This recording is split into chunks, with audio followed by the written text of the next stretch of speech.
Masiko gaiain hogeta bilan egindako udalbatzarenak irakurri eta honetzi ala beharretz.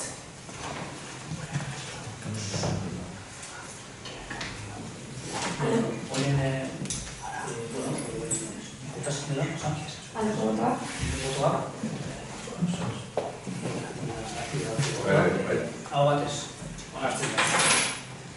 Gero biaren puntua da, alkatezaren dekretuen barri emon. Bata, dekretu bata, iberunda bat, Zuritu Urrita Ezer enpresari EPS-a emotea legezko balio sorprez diputazio. Irunda bi kredituak aldatzeko espedientea honestea. Irunde iru, probalekuko lehioak aldatzeko obra kontratua txikiaren bidez. Irunda lau, abukoen amarreko alkatezaren berreun irunda mazazpi barra 2016 dekretua berrestea. Irunda bost, fatuen obligazioak onartzea. Irunda zei, espediente bat astea pertsona bateri biztalen udale erroldan baja emoteko. Irunda zazpi, EAJ akusutako errekursua SSStea. Irunda sorti, Bizkaiko nagusien subtatxaplikentan dolatzeko baimena.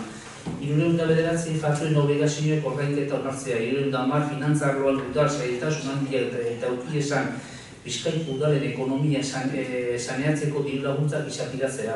Irunda maika, fatuen obligazioak onartzea. Irunda mabi, irizgarritasun planak moldatzeko diru laguntzaren eskabidea egitea. Irunda mairu promoziones gaioralde enpresiari agindei egitea SZR 020 bat eta SZR 020 sailak garbi egitxeko.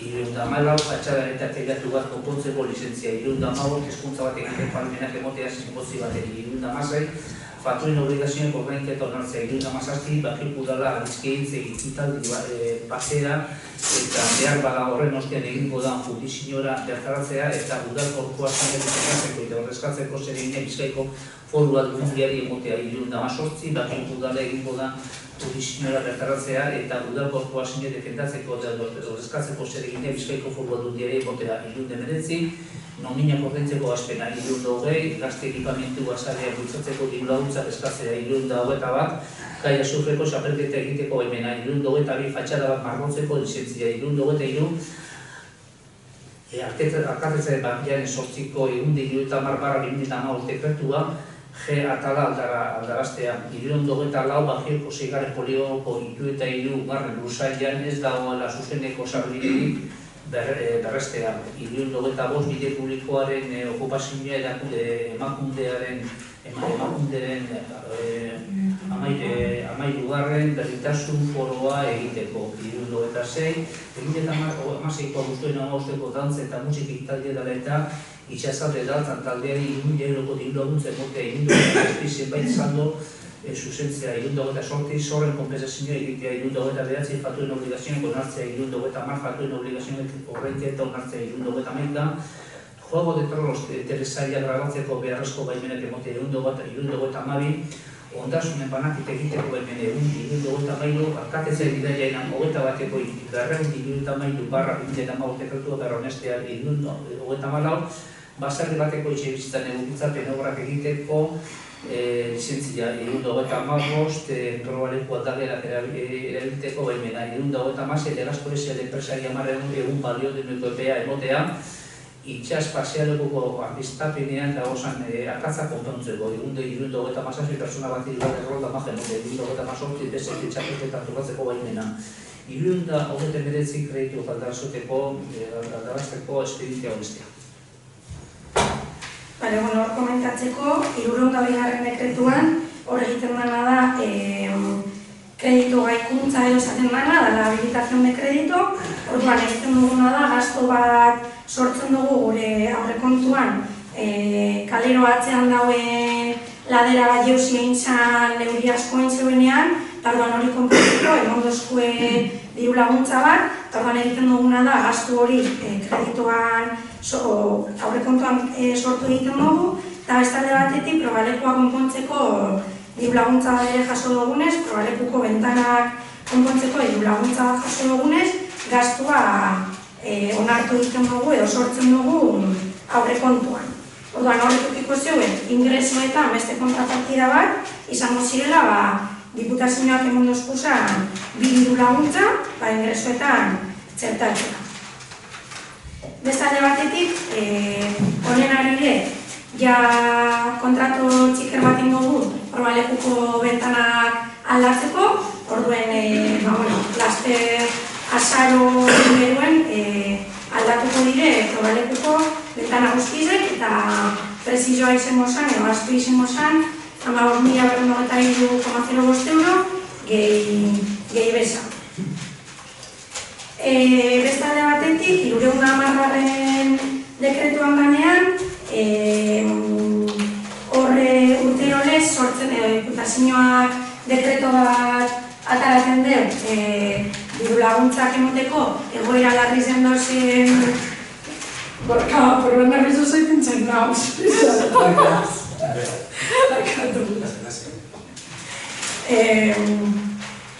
Sortzen deu, dekreto bat ataratzen deu, egoera ekonomiko larri zen dauzen herrizeri diru laguntze emoteko, eta orduen guk egiten duguna da diru laguntza eskatu.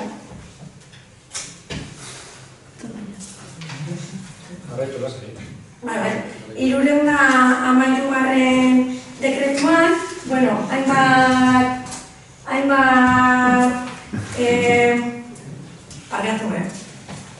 Hirurehun hamairugarren dekretua, dakizuenez,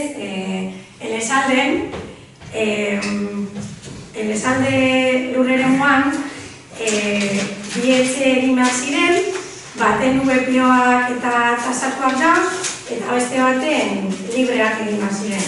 Orduan, egin dana da, gailurra zizan edo lur hori lurreremu horretan edifikatu behar zeuenea enpresa hori, zulo bat egin zeuen, baina bigarren etxe bizitza libre horrek egiteko, eta etxe bizitza horrek egiteko, eta ez eusen egin, eta hor da hori dala zuloa bertan terrenoan. Orduan,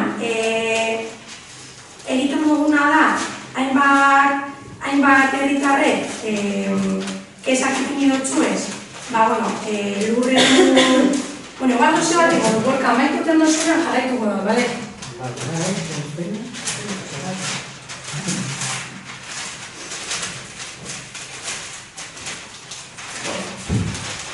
Gorka gaudintzeko espeito bat, no? Jarri hori, eskilo mesedez.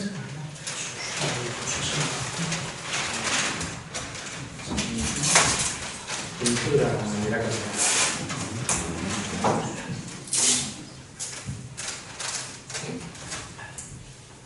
Nik eskertuko notzutena da Gorka, hurrengoan, plenora berandu heldu beharrean, 10 minutuarin nago heltzea, eta mesedez honek pankarta guztia jartzea, porque egia da, errespetu falta bat dela, hemen dagoen jendeak plenoa ikusten etorri dana, etenaldi hau soportatu behar izatea, aldarrikapen bat egiten dagoelako.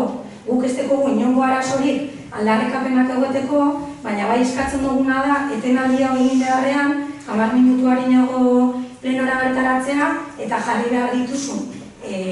Honek pankarta guztiak edo aldarrikapenak jartzea. Uste dugulako, errespetu falta badala, hitz egiten dagoen pertsona, etetea edo, atentzinoa apurbe desbideratzea, aldarrikapena egiteko. Baina nik ez dut esan, momentuz bakarrik jarri dut, eta itxe duzu jartzeko itxe bildeko lasa. Hirurehun hamairugarren dekretua, hainbat herritarrek hainbat kexa sartu deuridez esaten lurreremu horretan ura ez betetzen dagoela zulo bat, moskitoak dauzela, arratoiak dauzela, orduan egin duguna da konstruktora horreri eskatu dugu, lurreremu hori tapatzeko. Orduan, 10 eguneko epea emandako zulo hori estaltzeko, eta 10 eguneko epea emandako zulo hori estaltzeko, eta espadeu zuloa estaltzen, guk egin beharko dugu, eta santzino bat bideratuko dako. Kuriosoa da, enpresa honek zuloa estapatzeko esaten dozkuna udaletxeari.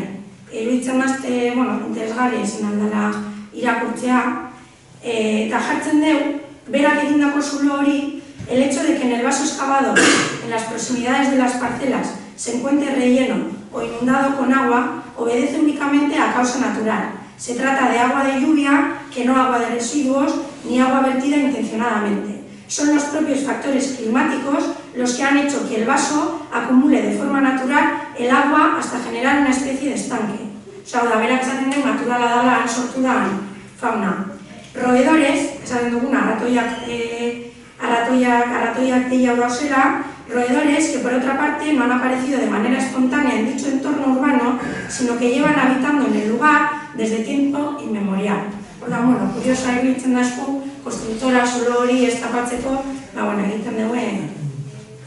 egiten duen argumento. Baina, 10 egunaldiak korritzen dauz, eta ejekutatuko dugu. 317 eta 318 dekretuak, dakizuenez, gure etxean hor epaibide bat martxan jarri da, orduan egiten duguna da, abokatua eskatu foru aldundiari. Foru aldundiak zerbitzu doain emoten duzku, orduan, foru aldundiari eskatu dutzeko, abokatua jartzeko, paiketara joateko. Eta, dekretuatan, ez dugu ezateko.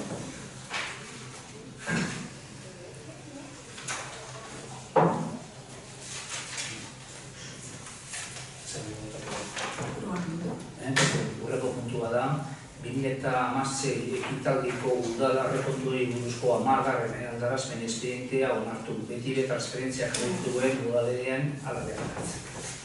Hemen, astelehenean emandako informazioan akats bat dago. Orduan, probaleko adibiderez agertzen zan, eta orduen da bat.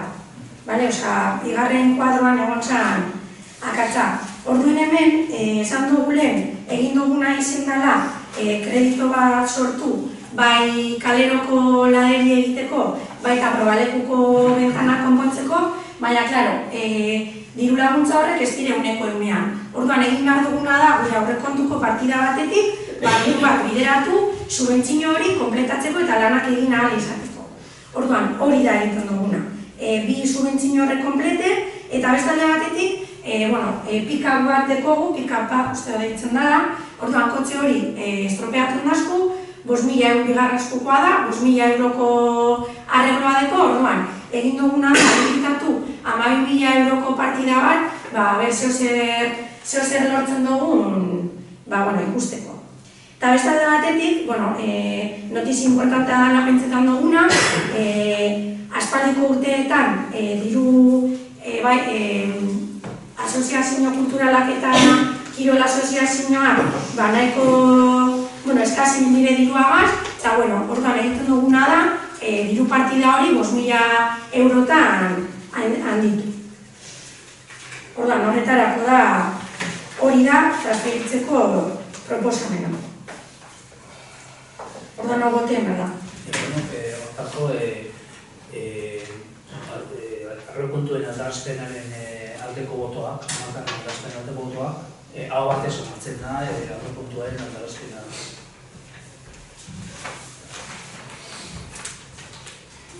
Gero, horrengo puntua da, 2016 ekitaldiko udal aurrekontuei buruzko 11. aldarazpen espedientea onartu, betibe kreditu gehigarrien modalitatean alabean dut.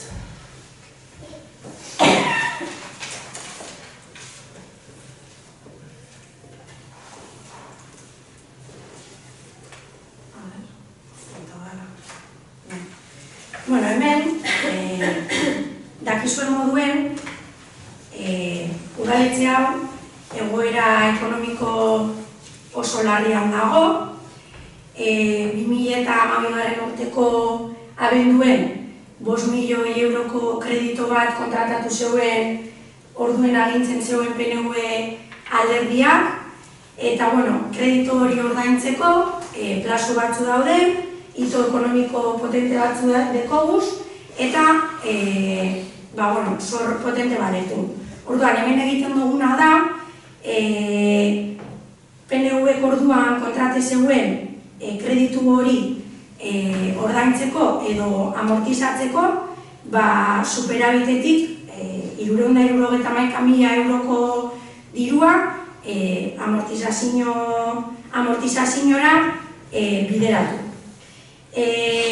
Laugarren puntu honetan, eta ikusita hemen agertzen dana EH Bildu morosas, sí nos gustaría decir que tenemos una morosidad importante en este ayuntamiento, generado por la mala gestión de los últimos años del PNV, que nos ha llevado a tener que, o les ha llevado a tener que contratar un crédito de 5 millones de euros, y como bien he dicho, herderas daurako, y como bien he dicho antes, con este cuarto punto, lo que hacemos es amortizar ese superávit que nos viene de la liquidación del 2015.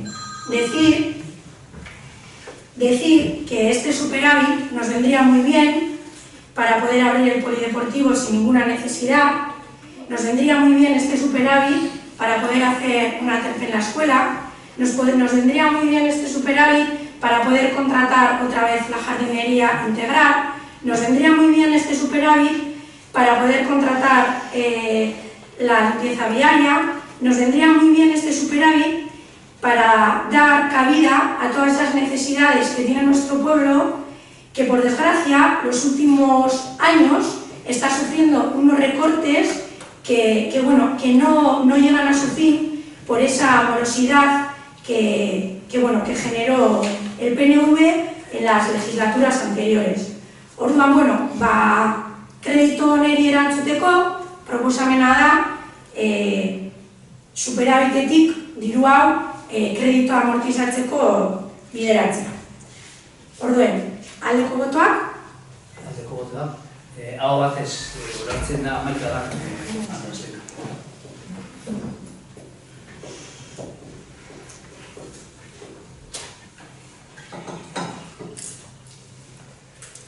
Gero, hurrengo puntua da, kontratazioa adjudikatzeko prozedurei ekin udaleko kirol instalazioen kirol jarduera planifikazioagaz eta garapenagaz eta sarbideen kontrolagaz ikusten zerbitzua onartzeko eta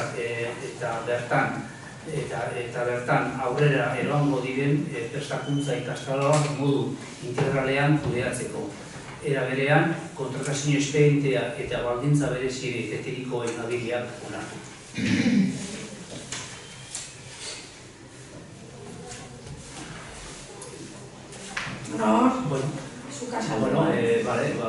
Horre, kontratazioa martxan ipini da, hortako klausula administratiboa enplegua onartu da, baita baldintza teknikoen enplegua bere bai, idatzi da, gero egin behar denat da, zerbitzuen kudeak eta izango litzateke, eta da, helburua da, kirol jarduerak eta gero formakuntza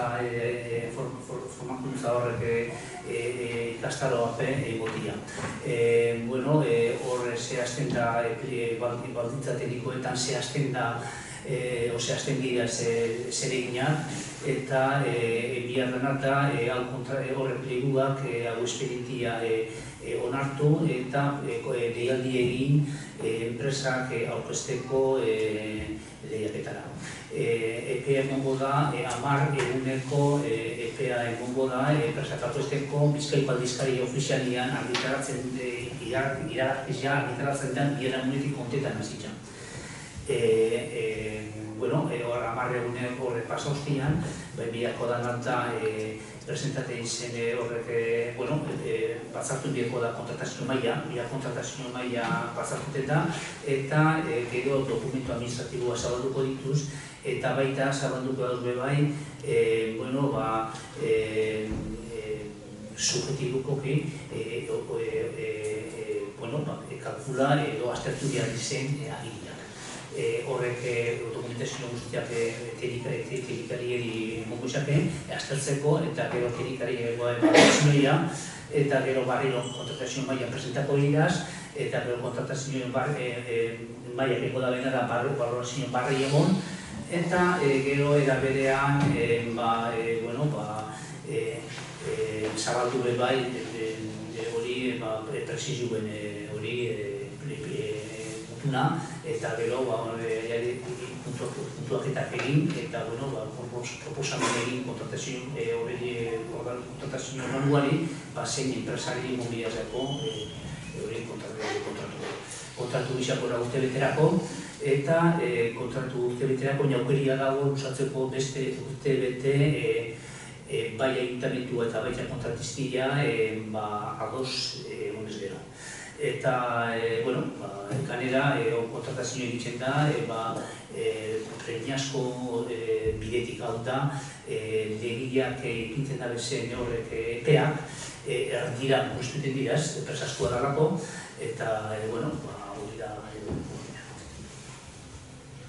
Niri importante iruditzen da esatea, epeak laburtzen direla eta urgentziazko prozedimentua egiten dela justifikatuta interes publikoa. Eta interes publikoa hiru argumentotan argumentatzen da, alde batetik gaur eguneko abonoak murrizteko, edo merkeago jartzeko, murrizteko ez, merkeago jartzeko, beste alde batetik gaur egun elkarteek dekiezan baldintzak hobetzeko asmoz, eta beste alde batetik gaur egunean pliegoetan regulatu barik dagoen formazio hori regulatzeko asmoz pliegoetan. Horre, bai guztiko osaskuna resaltatzea da, pentsetan dugula, importantea dela gaur emoten da urratza, azken baten udaletxeak egiten duena dalako gaur eguneko kiroldegia uneko unean privatizatuta dagoena, lehenengo urratza emoten da, publiko egiteko bidean jartzeko, ez? Eta hor, adibide importanteena izango litzike prezio publikoa, gaur egunean indarrean dauden prezioak kiroldegian pribatuak deitzen dire, hau da, enpresa sartu zanean prezio publikoak derogatu egin ziren, eta aurreko plenoan egin moduan, eta pliego honetan jartzen dugun moduan, oinarrian egongo direna izango dire prezio publikoak. Prezio publiko honek martxan jartzean egiten duena da, edo errazten duena da, instituzio publikoak egin beharreko kontrola erraztu egiten dugu. Hau da, azkenengo hitza guk daukagulako. Eta prezio publikoen helburua dalako herritar guztientzako zabalik egongo da zerbitzua martxan jartzea. Orduan, prezio pribatuak aldiz, pribatuak direnean, beste interes batzuei erantzuten dire.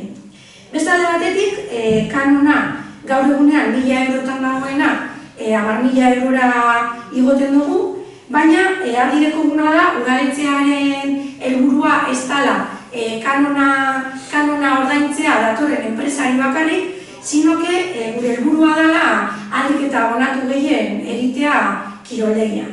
Horrek zer esan nahi dugu, enpresak aukera izango duela ordaintzen duen kanona murrizteko, baldin eta abonatu kopurua handitzen bade. Argi eduki behar duguna da, udaletxearen helburua da direla abonatua, hau da, gure helburua izan beharko litzikela 2.600 abonatu izatea, edo gehiago, alba da, eta kontziente izan behar gara, ezin dugula mantendu udal batek, instituzio publiko batek, ezin dugula mantendu zerbitzu publiko baten 280 abonatu bakarrik egotea. Horregatik uste dugu importantea dela, enpresari naiz eta kanona ordaindu arazi, mezu bat emotea esaten gure helburua abonatuak direla eta ez kanona ordaintzea. Beraz, kanon hori murriztua ikusiko dela, abonatu kopurua handitzen da nenean. Bestalde batetik, beste aldarikapen bat, herriak egiteko aldarikapen bat izan zen goiz ezabaltzea, orduan guk argi dekogu, agian ezin dugula goiz ezabaltzeko hori baldintza moduan jarri pliegoatan, baina bai jartzen dugu puntua bai moduan. Hau da, udalak positiboki puntuatuko deu balorazioan, goiz ezabaltzen den ordu bakotza da. 2 ordu zabaltzen bada goizez, 2 puntu gehiago ukiko deuz balorazioan. Eta bestalde batetik, bai kirol elkarteakaz, kultur elkarte batzuekaz erabiltzen daurenak kiroldegia, eta baita eskolagaz ere, bilera desberdinak egon dire, eta euren behar izanak sartu dire pliegoatan. Argi dekoguna da, pliego honek erantzun behar dutziena, dala herriaren behar izanei, uste dugu, pliego honek landu diren mailan, Bakiobai eta EH Bildu artean, argi daukaguna da, pliego honek herriarentzako pliegorik eta onenak direla, eta hori bilatu dugula hauek redaktatzean. Orduen, komentatu, Juan Ramek esan duen moduan, behin onartuta, enpresak aukera aukiko duriela 10 egunetan, boletinean publikatu ostean, egiteko, bere proposamenak egiteko. Argitzi gure duguna da bai da, gure helburua dela, modelo hau, gero eta indar, edo modelo honek, gero eta indar txikiagoa eukitea, eta gitxika kiroldegi hau, gitxika publikoago egitea. Orduan, ikusten dugun aukera bakarra, herriaren behar izanak plasmatzeko modelo honetan ataratzea da momentuz, urte beterako da, urte bete prorrogable, eta ikusiko dugu zer gertatzen da.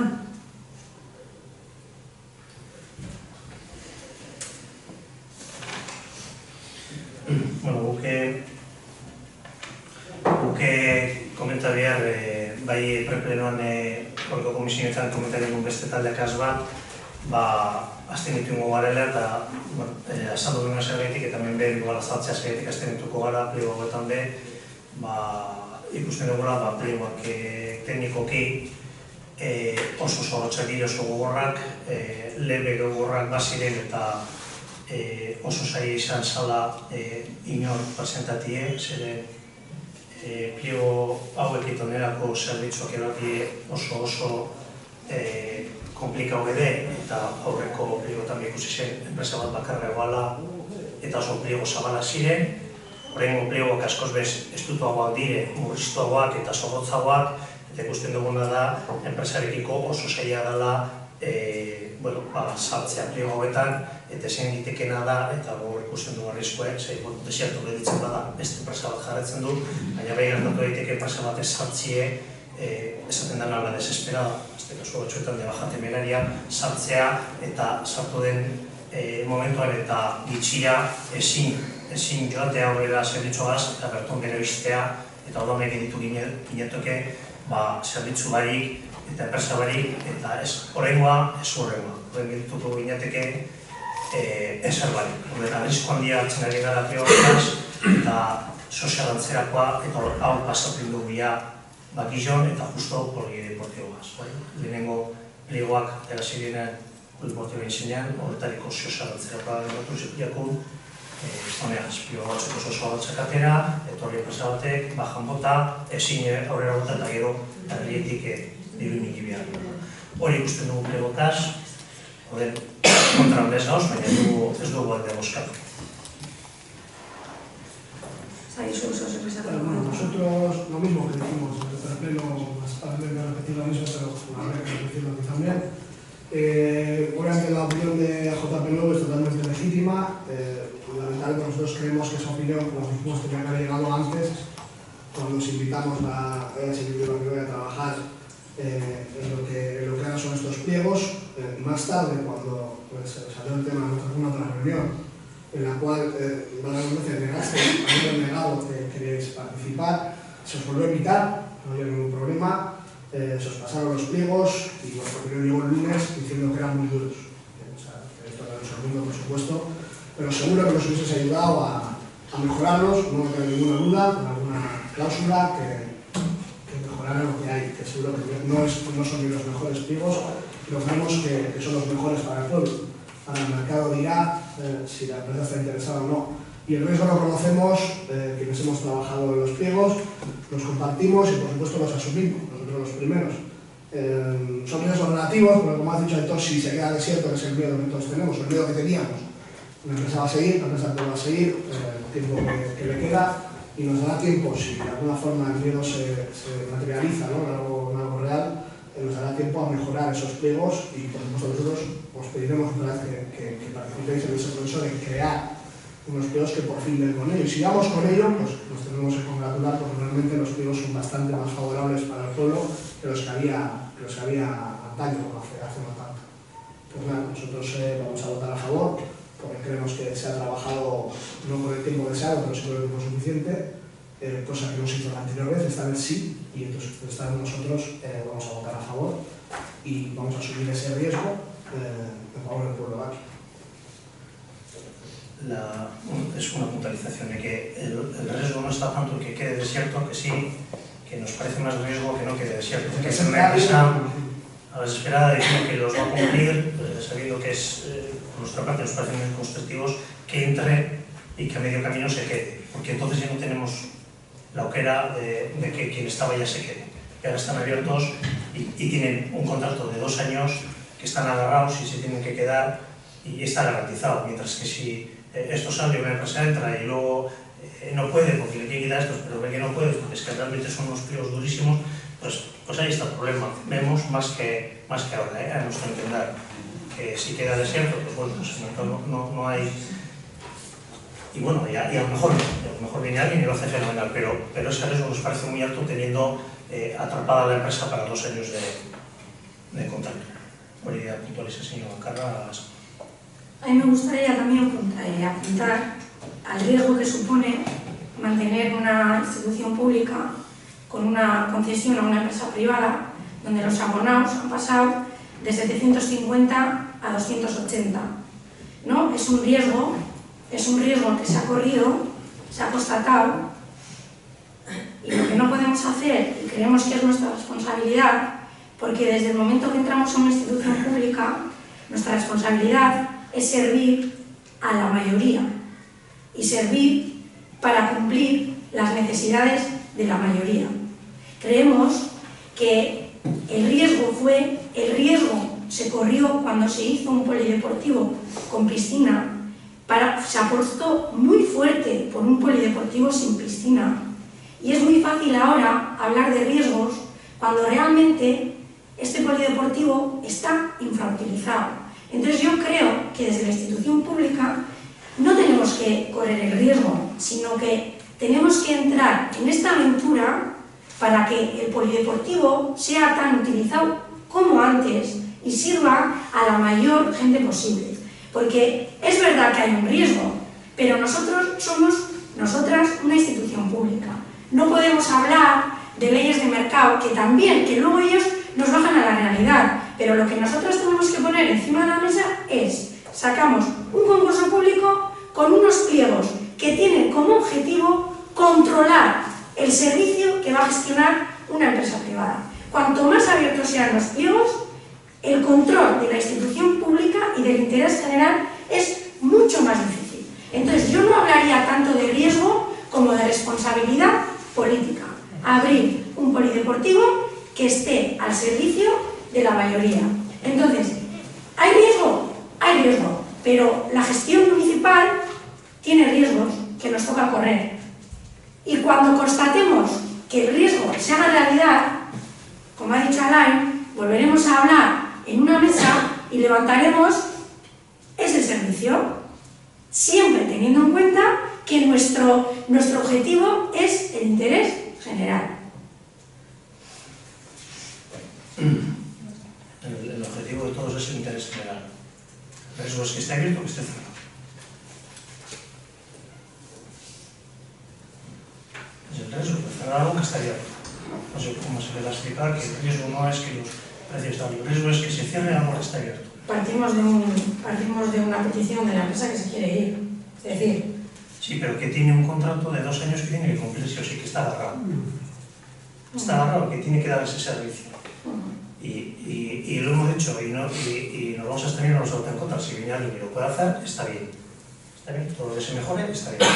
Creemos que cuando se ponen las condiciones tan duras que entendemos nosotros que difícilmente se pueden cumplir, pues no se está haciendo, se está haciendo un canto al sol, no se está haciendo, se está poniendo un riesgo muy alto a lo que está abierto y que tenemos agarrado. Cuando hablo de riesgo, hablo de eso, a lo que está, que no esté.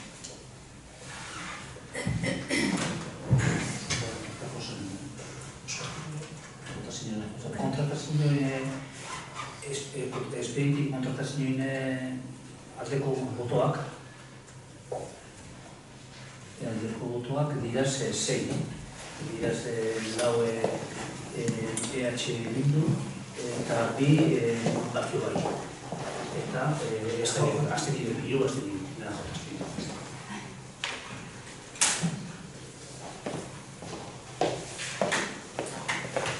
Horrengo puntua da. Aro subsidietako BD-2 jardunearen ganeko xehetasun azterlanaren garazpena behin betiko onartu. Hau da, izan be ekimen pribatuaren ekimenez izapidetu da prozeduria.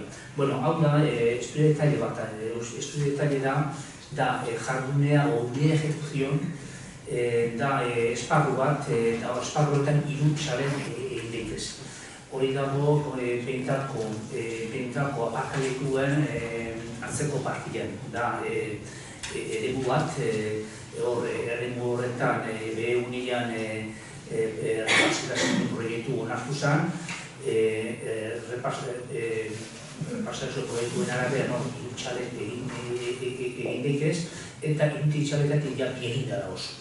Eta hirugarren txaleta gura jauria nahi dauen, baina hirugarren txaleta egiteko harino nahi dago hori estudio detalle aldarazoko.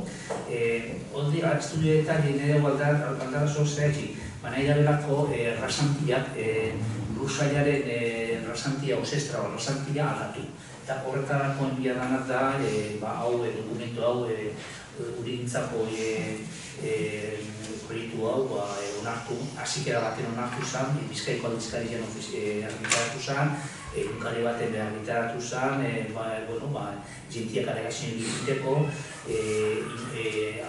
esparruko jarrien bori tramita audientzia, inok ez da dupini ezerako alegazioetik eta behin betiko onartzia. Honen estudietak nahi burua da bakarrik hori trasantia aldatu. Gero horreko da, bere egunean eskatuko da, lizentzia txarrera egiteko. Hori ja beste ekin bat izango da. Eta bada, behin betiko onartu, eta jakinarazo honeri propietaizuei, eta erabaki hau Bizkaiko aldizkari ofizialien publika. Erabakien alde, hau bat ez honatzen da. Gero, horrengo kontua da, administrazio elektronikoa arrautzen dagoen ordenantzea, ezik erabaten onartu. Hemen, por fin, beste instituzio batzu badekiela, baina hemen proposatzen duguna da, gaur egunean martxan dekogu ordenantza honetan, .org hori aldatu eta .eus izatea. Ordenantza bardina da, administrazio elektroniko arautzen duen ordenantza bat da, eta egiten duguna da hori, dominioa lehen izan da .org, eta orain izango da .eus. .eus hau, dakizun moduen Euskal Herri guztizen aurrera eroan dan kanpaina bat izan da, eta azkenean arrazoi garrantzitsu batik egiten da aldaketa hau. Alde batetik uste dugulako .eus honek jartzen duela maiganean edo azalarazten duena euskararen aldeko autua, instituzio publikoarena, eta azkenean Euskal Herriko identitate marka bat izango dalako. Orduan, proposamena da, hasikera baten onartzea, .org hori .eus bilakatzea. Hasikera baten onartu ezkero, publiken bihar da boletinean, 30.000ko epea egon behar informazio publiko espedientia, alegazioak presentatuko, eta inok ez presentatzen alegazio hori, baina ordenantzia behin betiko egiten onartzen da, eta horretako ordenantzien aldeko botoak hau batez onartzen da, zikera baten ordenantzia. Gero, horrengo kontu bat da, Bakioko udalak onartutako fakturen ordainketen betearazpenari buruzko egoeraren barri emon beti 2016ko bigarren hirugarretekoari jagokonez. Hemen betearazpenaren berri emon, jartzen dugu ordainketen zenbatekoa egiteko dagoena, 89.000 eurokoa direna, baina hori datu hau da, ekainaren 30-koa, gaur egun ez da datu hori. Baina, ekainaren 30-ean, hiru numero honen berri, eta 89.000 euroko. Ez da zorraz, epeetan sartu gara, baina, hori egon da, ordaintzeko. Eta hori da, horren barri egon. Hori da, barri egon. Gero, 2016ko ekitaldi jagokon udal aurrekontuaren betearazpen egoeraren barri emon, barriaren 30-arrera arteko epeaz. Hor bere da ejekuzioan inguruko hori barri emon, tabla horretan ikusten da moduan, ejekuzioa hori da. Baina bere da, hori hilero, da, informazioa.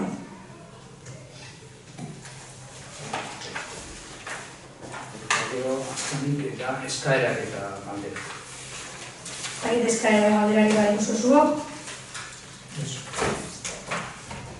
Gure gustatu gara, ez dakit azaltza gutxu etorri, hemen zuzer ez dakizetan da, edo ez dakit. Bai, azalduko dut. Hemen bi gauza daude, bata ordainketak ez diala egiten, orokorrean esan nahi dut gure taldean, bertan, egon zuen erdaraz esango dut, jende guztia ulertzeko.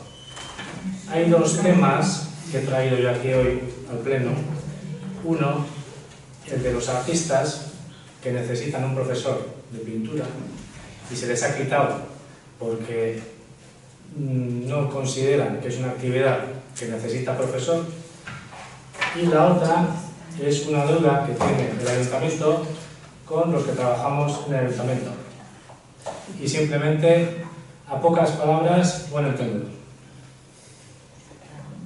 Yo quiero explicarme. Uno, el ayuntamiento de Baquio tomó la decisión de pagar a los concejales y a las concejalas que acudían a las comisiones donde el secretario podía dar fiesta, asegurar veres, que podía verificar que esas personas venían.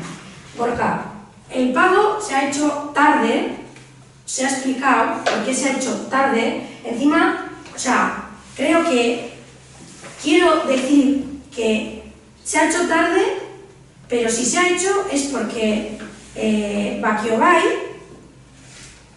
muchas veces nos han dado por detrás con esta información, a ver qué pasaba con este dinero. Desde el PNV nunca se ha hecho apreciación ninguna sobre que faltaba ese dinero por cobrar. Es la primera noticia que tenemos. Eso sí, encantadas de dar explicaciones. Lo primero, para pagar a las concejales y a los concejales que vienen a las comisiones informativas, lo que no vamos a hacer, o se tomó la decisión, porque así nos exigió el área económica, era que tenía que haber una justificación para pagar ese dinero. Es decir, el que no viene no cobra, y eso es justo. Es justo. Y lo único que se ha hecho es, el secretario del ayuntamiento ha hecho un informe sobre a qué comisiones ha venido, qué personas.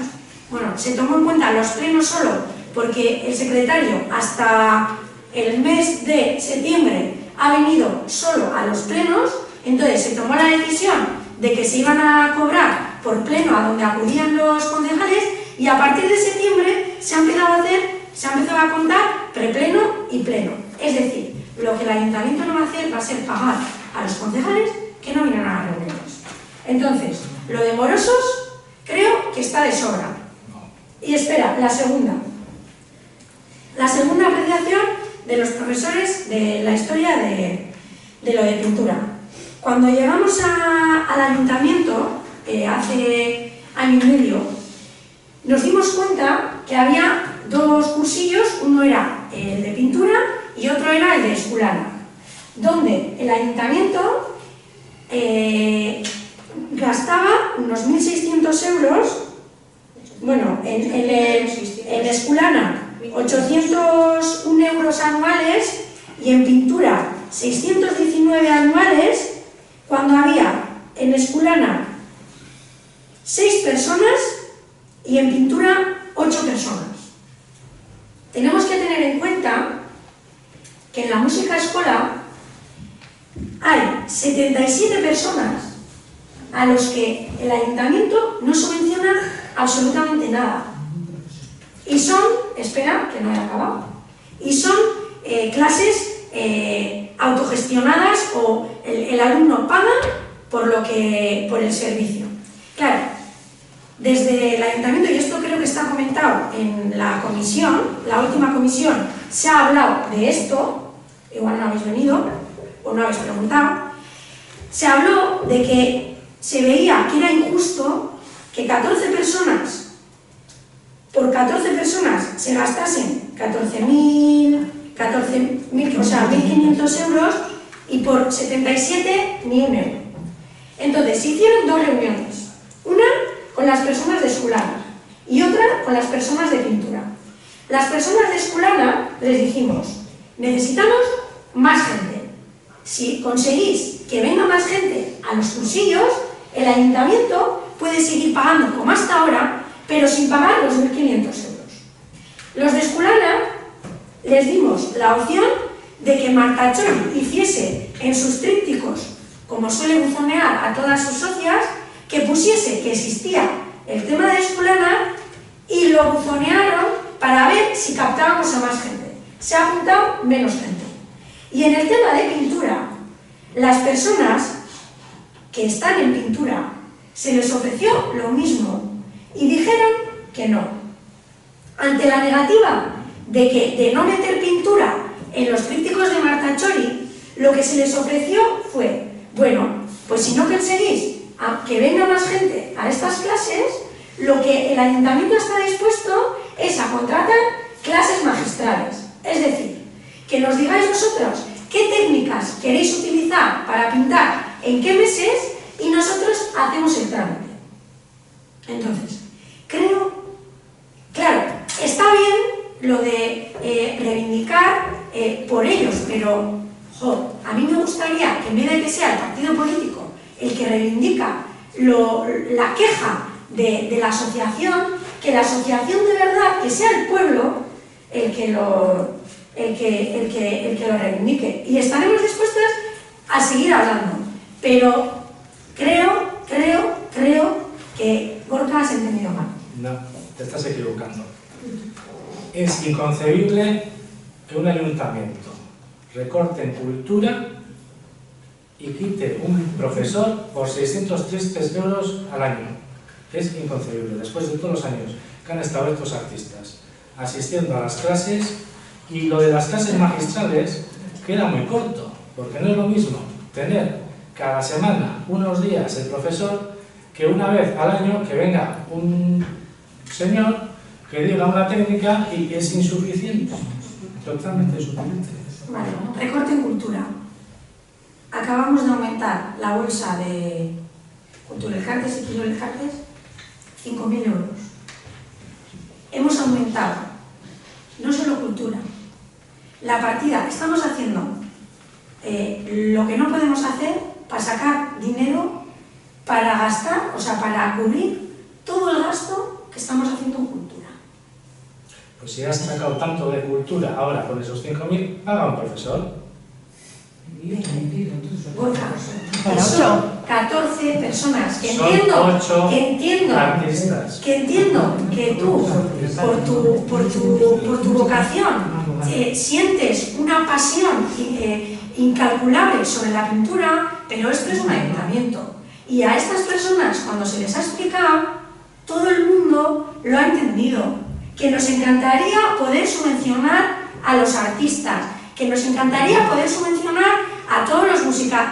Pero claro, te vuelvo a decir, Gorka, yo no sé dónde estuviste cuando en el 2012 se contrató un crédito de 5 millones de euros para tapar el agujero que gestó el PNV durante los últimos 8 años. Es muy fácil hablar de recortes cuando realmente está representando al partido. Yo no tengo nada que ver con lo que estás diciendo, no tengo nada que ver. Por eso te digo, yo como artista y como ente independiente y como patio arteta aparte, vale, pues cogemos la queja. hago esta propuesta para poner ya un proceso de pintura. Cogemos la queja. Dena dela, Gorka, proposamen hori batio bizi. Bai, baina gaur, ikusteko jendea zein egoeratan dagoen, bakiko artisten, etorri egin behar dela, jakiteko zeintzuk diren arrazoia, beste bai. Beste galderarik? Bueno, ba,